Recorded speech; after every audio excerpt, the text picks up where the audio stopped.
नमस्कार दोस्तों। हम इंग्लैंड से मैच हार चुके हैं। हम 5 मैच की सीरीज में 2-1 से पीछे हो चुके हैं।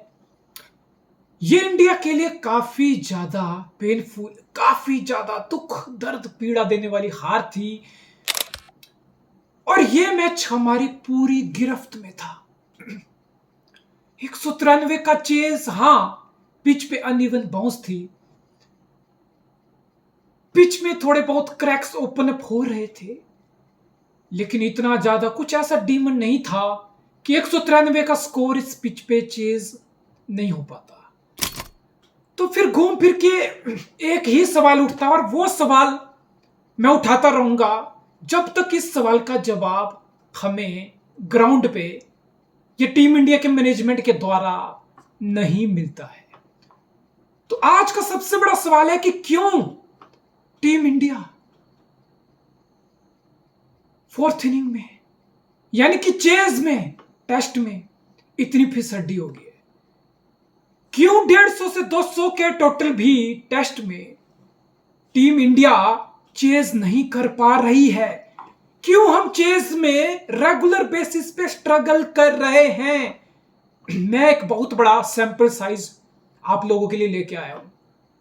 साल 2013 से लेके आज तक, यानी कि पिछले 12 साल का हमारा टेस्ट में चेज का रिकॉर्ड। 26 मैच, सिर्फ 2 जीत, 150 प्लस टारगेट की बात कर रहा हूं। 26 मैच, सिर्फ 2 जीत, जिसमें से 17 हार और 7 मैच ड्रॉ। और वो 2 जीत तुम्हें पता कहां आई है? 2021 गाबा का घमंड और 2024 रांची। यानी कि 150 प्लस चेज करते हुए हमारी टीम के हाथ खड़े हो जाते हैं और पजामा खुल जाता है। The so called great Indian batting lineup fourth inning में चेज में प्रेशर सोकअप नहीं कर पाती, प्रेशर नहीं झेल पाती और प्रेशर के अंडर क्रम्बल कर जाती है। और यहां पे फिर हम जिक्र करते हैं कि भाई इस मैच में शायद सिराज की किस्मत खराब रहेगी, शायद जडेजा सिराज को कम स्ट्राइक दिया होता, शायद बुमराह वो शॉट नहीं मारा होता, या शायद कोई और बैट्समैन 15-20 रन मार गया होता तो शायद हम मैच जीत जाते, शायद हम 5-22 के चौके खाके जो 22 रन हमने दिए वो नहीं देते, शायद ऋषभ पंत का रन आउट नहीं होता, शायद पहली पारी में जेमी स्मिथ का 0 पे क्या राउंड कैच नहीं छोड़ा होता। इफ एंड बट की हम बात कर रहे हैं। हम वजह क्रोधने की कोशिश कर रहे हैं कि आखिर हम इतना मैच को डोमिनेट करने के बाद भी ये मैच आखिर हम हारे क्यों? और बहुत सही है, हर कोई अपने रीजन मेकअप करने में, वजह ढूंढने में लगा है, लेकिन जो मेन वजह है उसका हम बात नहीं कर रहे। मैं उसी पे बात करने आया हूं। क्यों हम चेज नहीं कर पा रहे? क्यों 150 से 200 वाले टोटल भी हमसे चेज नहीं हो पा रहे हैं? तो इसका जवाब बड़ा सिंपल है। आखिर चेज में चाहिए क्या होता है? प्रेशर को हैंडल करने का तरीका, कंपोजर। ये जो एक तो होता है कि तुम बड़ा चेज लेके चल रहे हो कि 300-400 का चेज है, तो तुम्हें पता है कि अब भी ज्यादा चेज के बारे में प्रेशर लेके कोई फायदा नहीं, अभी मंजिल दूर है।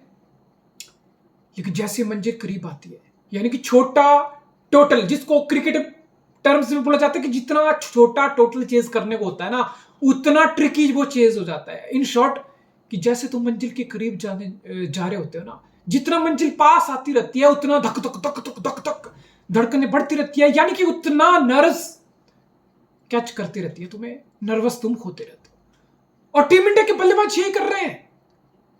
पिछले 12 साल से यही हो रहा है कि चेज का प्रेशर हमारे प्लेयर हैंडल नहीं कर पा रहे। चेज में हमारे प्लेयर कंपोजर नहीं दिखा पा रहे, प्रेशर को हैंडल नहीं कर पा रहे, और अच्छी खासी वेल सेटल्ड टीम भी इंडिया की परफॉर्म नहीं कर पा रही। अब इस चीज को एड्रेस तो तुम्हें करना पड़ेगा। या तो ठीक है कि तुम बोलते रहो कि ये मैच तो हम लड़े, हमें इस परफॉर्मेंस पे प्राउड करना चाहिए। हम इस परफॉर्मेंस पे प्राउड करते हैं। हम केएल राहुल की तारीफ करते हैं, हम ऋषभ पंत की तारीफ करते हैं, हम सिराज के एफर्ट की तारीफ करते हैं, हम बुमराह के फाइफर की तारीफ करते हैं। ये सारी चीजें हम वो हैं, हम उन चीज पे गर्व करते हैं। लेकिन अगर तुम प्रॉब्लम को एड्रेस करना चाहते हो तो this is the time. We have a new coach, we have a new selector, we have a new management, we have a brand new captain, our test team is going through transition. अब तो रोहित शर्मा नहीं है blame करने को, अब तो विराट कोहली नहीं है ब्लेम करने को. तो फिर इस चीज को एड्रेस कर, this is the time I want to see Gautam Gambhir openly talking about it, talking about this कि नहीं यार, हम चीज में बहुत साल से 12 साल से ये स्टैट सामने आए, इस स्टैट पे जिक्र हो, इस स्टैट को करेक्ट करने की बातें हो. I am more interested in that. क्या फायदा 5 में से 4 दिन मैच डोमिनेट करके, सब कुछ सही करके, 100 भी मार के, 5 भी लेके, क्या फायदा अगर तुम 150 से 200 रन की चेज नहीं कर पा रहे हो? तो क्या फायदा उस 4 दिन की मेहनत का यार? That's absolute waste.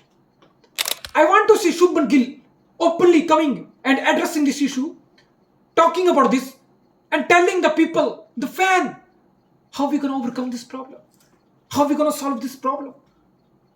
What kind of method we gonna apply to overcome this shitty situation where we can't even chase 150?